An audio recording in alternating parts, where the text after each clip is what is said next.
এমপিতে প্রশ্নই আসে না, আমাকে গোলাম যদি বলেন তাতে সমস্যা নেই। আর ক্ষমতা এটা একটা আসলে আগুনের পোশাক, এটা একটা মারাত্মক জিনিস। জান্নাত এবং জাহান্নামের মাঝে একটা জাহান্নামের কিনারায় দাঁড়ানো। একটু যদি এদিক ওদিক হয়ে যায়, যদি একটা টাকা তসরুপ হয়ে যায় সরকারের ফান্ডের টাকা, তাহলে কিন্তু আল্লাহর আদালতে জবাবদিহিতে আছে। সেটা আমি ভালো করে জানি, কারণ আমি একজন শুধু রাজনৈতিক নেতা না, আমি একটা ধর্মীয় নেতা। আমার ধর্মই আগে, এরপরে জনসেবা। জনসেবাই ধর্মের অন্তর্ভুক্ত।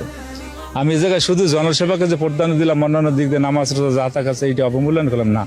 আমার মালিকের ইবাদত এইটা আগে, এরপরে জনসেবা, এরপরে আমি রাজনৈতিক নেতা।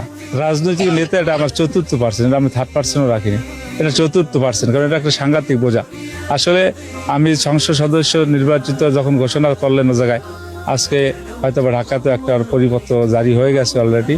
আসলে আমি কিন্তু যেভাবে আমাকে উল্লাস দেখা দরকার, আপনাকে দেখতে পারতেছেন আমাকে, আমি কিন্তু সাংঘাতিক চিন্তিত যে এতগুলো জনগণকে আমি কিভাবে তাদের খেদমতটা করব।